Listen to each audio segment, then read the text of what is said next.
guest on Inside the Issue is Matt Goldberg, whose story, Woman with Dog, is featured in the fall 2023 issue of SIR. Matt Goldberg's short stories have appeared in The Atlantic, American Short Fiction, and Boulevard, among other places. He's received an individual artist fellowship from the Arkansas Arts Council and a special mention for a Pushcart Prize. He has an MFA in creative writing from the University of Arkansas and a degree in engineering from Duke.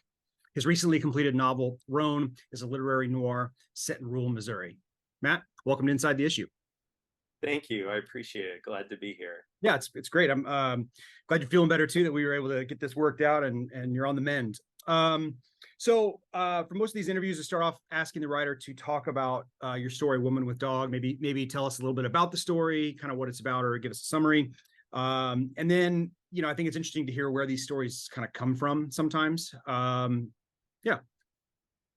Sure, great. So this story is about a former engineer who goes by Friedman, who goes to visit his somewhat estranged sister with his younger girlfriend.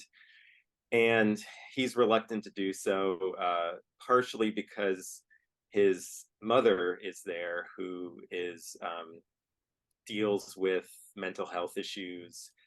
And he worries about, everyone in the family worries about inheritance, and no one knows what to do with her. And he's worried about what Marlowe's going to think of his family. And awkwardness ensues at lots of different places. And then it comes to the head, it's kind of a haunted house story, because there's even a blackout. And he goes into her room that she's at, which is kind of a lair. And then his sister confides that she's having trouble with her kids, and their mom is doing worse, and Friedman, essentially, she's asking him to take charge of her care. And by the end, he's realizing that maybe he has to do that, and coming to grips with what that might mean. And this is actually the third Friedman story that I wrote and then wound up publishing, and it's pretty cool. I guess I've developed an affinity for these people. The first one was him meeting Marlowe. The second one was him and his mother, and this one is like them all getting together. And I actually just wrote I didn't plan on sticking with these characters so long, but they keep coming back. And the fourth one I just finished and revised and going to start sending out, and it's him and Marlowe in Greece together on a vacation that winds up not going very well. That's really cool. So two things you said are really interesting to me. The haunted house story, that's so true. And I didn't think about that at all, but that's, the story opens with Friedman and Marlowe in the car, like dreading going into this place. And Marlowe is, as you said, much younger and kind of trying to be a game, right? She's trying to let's do this, it'll be fine. And but yeah, that's really cool. I hadn't thought about that being a haunted house, and then with the blackout and the walking around with the candles and the I forget which character refers to Sharon's two kids as children of the corn, which is funny. But it's funny, but it's also it feeds into that. Yeah, that's actually was that something you were thinking of, or something that kind of you realized after the fact, or at some point? I realized it after. I knew I needed to get all those characters together, and I think I just knew it was going to be awkward and difficult. And then as I just kept upping the tension, I didn't plan on a blackout. I didn't plan on anything like that. It just seemed like it had to happen to make it that much more awful, and make a decision of sorts kind of happen. Yeah, and then too, that there are these, this suite of stories. I mean, are you do you have plans for these stories? I mean, the fact that now that you're kind of, I mean, you're on your way to something perhaps. That's really cool too. When you write I I guess I have written a story or a draft of a story where I have a character that from a previous story come back, and it's never anything I ever planned to do either. But I think Richard Ford, he wrote the Frank Bascom novels, and I think someone had asked him, what's Frank doing in between books, and he's like, nothing. He's language, right? But then he keeps writing these Frank Bascom books, so there's he's we can maybe, I don't know how much we can trust what he's saying there, but that's really cool. I think that obviously not having read the other stories, I think that it's not surprising that there's more here, because the dynamic between the two characters, Friedman, we don't know how old Friedman is, but the fact that he notes Marlowe as being 22 kind of tells us that that's that she's considerably younger than him, and the way that Sharon reacts, and way Sharon's husband reacts even, and the mother. So there's obviously dynamic there. Yeah, that's this. I look forward to whatever these turn into. This is really cool. So was your process for this? So is this the first Friedman story or the second? This is the third, actually. Oh, the third. Okay, okay. I started them a long time ago, actually, and so I think I needed space on them, and it's the same thing. I think I just didn't intend to write another, and I think these last two just came because I was like, maybe I just needed time to reapproach them, or finishing the novel just, it's like, okay, what can I work on now? I have another novel I'm thinking of, but I just needed something else, maybe familiar, after writing something huge, to like, without starting something, I mean, it's new, but not starting something completely unfamiliar. So there's a level of comfort in starting something that you're continuing. Yeah. So the first one I actually wrote at the end of my MFA, and so it's many years ago. And then the second one after that, and then so it's been returning many years later. So I think actually that time off really helped, like, reevaluate and think. And I was going back through old stuff and thinking about other ideas, and I was like, maybe I see same kind of thing. What would these people be doing now? And got interested in it again. So I'm curious. This is actually a really interesting question, I think, or I'm interested in the answer to this question. So when you, especially since so much time has passed, right? Particularly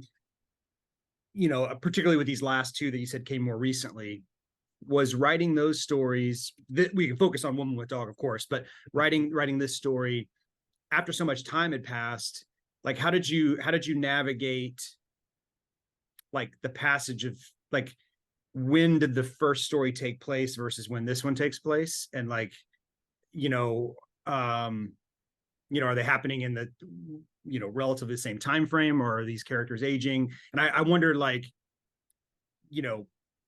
as a writer, right, you grow and change and get better. We all hope we get better as we age. Like there might be things that even would change in your second, third, and fourth approach to this. Am I making any sense, these questions? I don't know if I am or not. You are. Yeah, I mean, I don't know how well they match up right now in terms of how much time has passed with, I don't think there's, like, technology comes into a big play here. Certainly the technology 15 years or however long it's been later, but there aren't cell phones, there aren't those computers or things like that here. So it doesn't really, and it's kind of like a Carver stage play in some sense. So those things don't really matter. The drugs that psychotrope or whatever the drugs are might be different or something like that, however many years ago. But I pick up essentially maybe like a couple months after the other one left off. So it's not 15 years later or something. I think there's, the nice thing is there's just inherent tension and conflict that will always be there with these people and their interactions.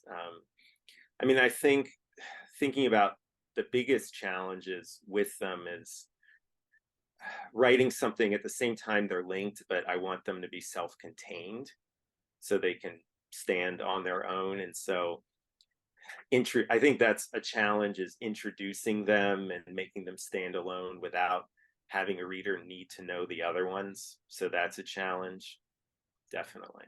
That was one thing I was actually, that was my next lead to my next question, was like, so how did you manage that, knowing like, okay, I know these characters really well, but how much or little do I need to give readers? Because I mean, you know, this woman with dog completely stands alone. I mean, there's you know, nothing about the story that suggests you would have needed to have read something before to understand any of it. So that's all. So I guess the fact that I can read this one and be surprised that others exist is a testament to the story standing alone. But how did you do that? Like, if you can articulate kind of what you're thinking, what your thought process was, and you know, getting us to understand and know these characters when you yourself already know them so well. I think a couple things. One is try and have a very minimum, do it with a very minimal amount of backstory and no flashbacks. And then the second one is that I think that's where that passage of time, like if I was going to write a third one that stood alone shortly after the others, I think that'd be really tough. Like it would have to be a novel form at that point. I don't think it would have been able, excuse me, to stand alone, because I would have, like you said, had them in my mind. So I think that not really, I didn't know if I even read the other ones. I just, before I wrote this one, I just kind of remembered or maybe skimmed them or something. And so I think that really helped. I just kind of was like, okay, them, the barest of details that I remember about them. And so I'm kind of glad that I didn't pour back over. Well, yeah, So I I mean, think, and the story itself is, you know, I think I tend to enjoy stories where, you know, there's pretty minimal like physical descriptions of these people. We recognize that Marlowe is attractive in a kind of objective sort of way because of the way people respond to her, and it could just be her youth too. But you know, like there's you know, there's stuff about these characters, but you know, yeah, I kind of like that you know, there's not like, oh yeah, I got to remember that he wears glasses, or oh, you know, some kind of detail that you could you know, forget about, some physical detail. um so when you're revising this, did anything, you know, aside from these challenges that we've already talked about, like is was the process of revising this story similar to your typical revision process, or maybe just kind of tell us what is your revision process, and how did, you know, with this story as an example, perhaps. well, typically I think like most writers, write a really crappy first draft and not plan. That's what I like doing, not know what's going to happen. I think if I do, then I'm not interested in it and it's not going to work. And so that way, a lot of times, that's kind of the joy of it. It's going to surprise me. Like, I didn't know there was going to be a blackout. I didn't know um, that Sharon was going to have issues with her kids at first. And it, that surprised me in a good way. And then it was kind of tailoring it to make all that stuff work, to cut everything back, to make it leaner. That was really important. And I think some other revising things that really helped were, I wanted to make sure on two main things. I think was make Marlowe not the kind of magic pixie dream girl that has that archetype, you know, that an older man dating a younger woman that's brought him out of his shell, which is true to some extent, but also she actually brings more complication than, like, it's not end of story, like his life has changed. She's actually really complicating his life, because that's making him visit his family. She's gonna essentially making his mother re-enter his life. So if anything, it's making him a mess, bringing a mess into his life, and his problems are not being solved here. And then also making sure not only to get the trauma and the very serious physical and mental trauma details right here, but also um, taking it seriously, but also that's why there has to be kind of dark humor in it too. So that's a tough balance. Yeah, and I think you do handle that well, where Friedman seems to be the kind of guy who, as a lot of people do, makes light of some of this stuff as a distancing or defense mechanism, which I think plays really well in the story. So something I really liked early on in the story, and I'm just, this is kind of exactly what I want from the beginning of a story. We're given, it's initially just a touch confusing in the opening paragraph, because we get, and maybe I'll just read this opening paragraph. At least 5 inches of snow buried the streets and cul-de-sacs of Needham, Massachusetts. Electrical wires shuddered and squealed while sharp braided icicles hung from the storm drains. At 4:45 p.m., the sun had already begun to set. Friedman and Marlowe sat in a rental car across the street from Sharon's house, the engine still running, the heat on high. And we just, so much we don't know, right? We're like, who is Friedman? Who is Marlowe? We don't even know at that point those names, right? We're not even sure the gender of those names. We're like, who's Sharon, right? But there's something about the writing, and then immediately following that, we get this just kind of what I think of as like a kind of a perfectly timed sort of drips of information. And the writing the writing trusts the reader, which sort of in turn creates trusts in the writer, right? We're like, I think we're going to get what we need when we need it. And there's, that the momentary bit of confusion about who's who. And, by the, beginning of the dialogue, halfway down that first page, we're like, we got it and we're in. And I just, I'm sort of a sucker for, and most readers are, I think, I'm a sucker for stories that respect me, right? As a reader, respect readers that are kind of like, I'm gonna trust that you're gonna hang with me here, but the writing's got to be good enough for us to do that, right? Which I really liked. I also really like that, and this could be something that you worked on in revision, but you said you didn't know that the power outage was going to happen, but you planted the seed in that first paragraph of the possible, whether you meant to or not, it worked out, or you revised it in. It's really nice that it's seems to be a, just sort of scene setting detail, and it ends up mattering at the end. And one thing that you didn't do that I thought was really cool, you didn't have him make a snowman. and really, because there's a reference, and for people who aren't familiar with the story, Marlowe, we don't know where she grew up, but possibly Texas, at least not in Massachusetts, where there's a lot of snow. And she's enjoying the cold weather, and Friedman's like, this sucks, I hate it, partially because he's visiting his family. And she's like, I don't think I've ever built a snowman. He says, okay, we'll buy a carrot, find a part, and get the hell out of here. And when the power outage happens, I'm like, he's gonna have him build a snowman, and he doesn't. The story doesn't. I'm like, it's you didn't do the thing, and that might have worked. That could have been a really nice image and all of that, but there's something about that I'm like, it didn't go exactly where I kind of thought it might, based upon this thing that was established early on. And again, it was one of those moments where like, it's just again, it's nice because you read the story that doesn't do the thing that it seems to be pointing toward. And again, that's that feeling of like, this writer knows what he's doing, and he didn't take the easy, the thing that good readers might notice and key in on first, like, that's probably going to come back, and it doesn't. And it's kind of weirdly satisfying that it doesn't come back. So I just really liked, the kind of the deftness of the story, and all throughout the entire story, but in those specific moments.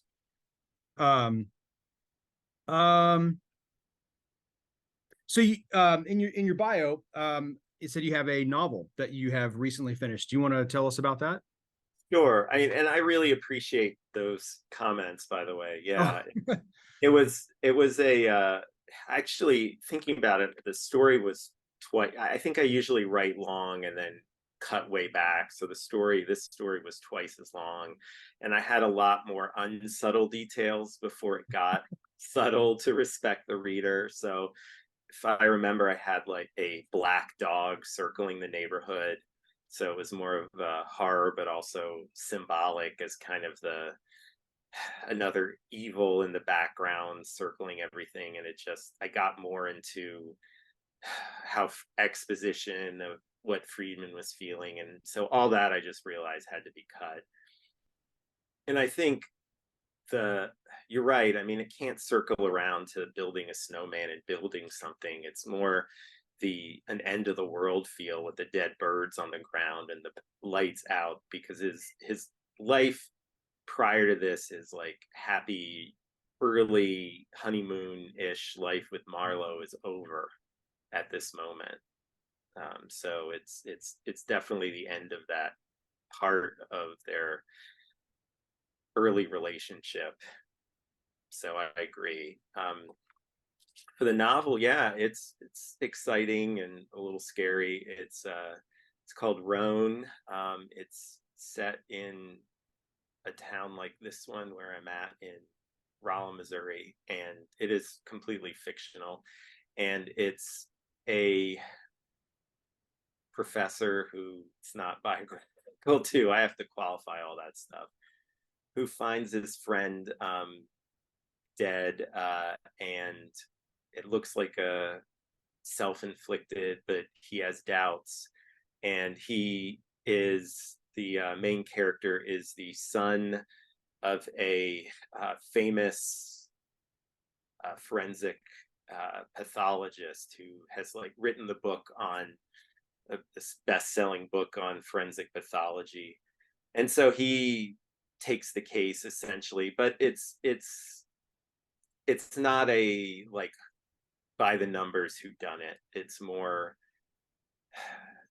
more set in this town, and a lot of some time in St. Louis, and it's about the people there and their relationships. And you do have that case in the background, but it's also about loss and guilt, and there are things in the main character's past that all of this brings out. So that's in the background. Oh, cool. Is that something you're shopping around, or? Yeah, I've sent out it's in the agent reading and submission phase. So I have people reading right now, and it's a little weird to have it completely out of your hands after working on it for a really long time. And you just kind of cross your fingers and just try not to check your email, I guess. Yeah. Well, that's great. I mean, I best of luck for all of that. So you said you have another Friedman story. Is it, you said that one is also preparing to hopefully find its way into the world? Yeah, I just a couple weeks ago sent out to some places, and it's Friedman and Marlowe. They took charge. It's actually a bit in the future now, so I skipped ahead in time. He and Marlowe have taken charge, put the mom in a institute, like a place near them in Austin, and they're on a vacation in Greece. And Friedman's getting ready to propose, but terrified to do so. And he has this very set plan to do so. But in the middle of the story, or 1/3 of the way through, he gets a phone call about his mom, and that throws everything off. Okay. Yeah. I mean, I can, without knowing what's going to happen, of course, that seems, getting to know these characters a little bit, like yeah, that's a story, right? That's a story I want to read for sure.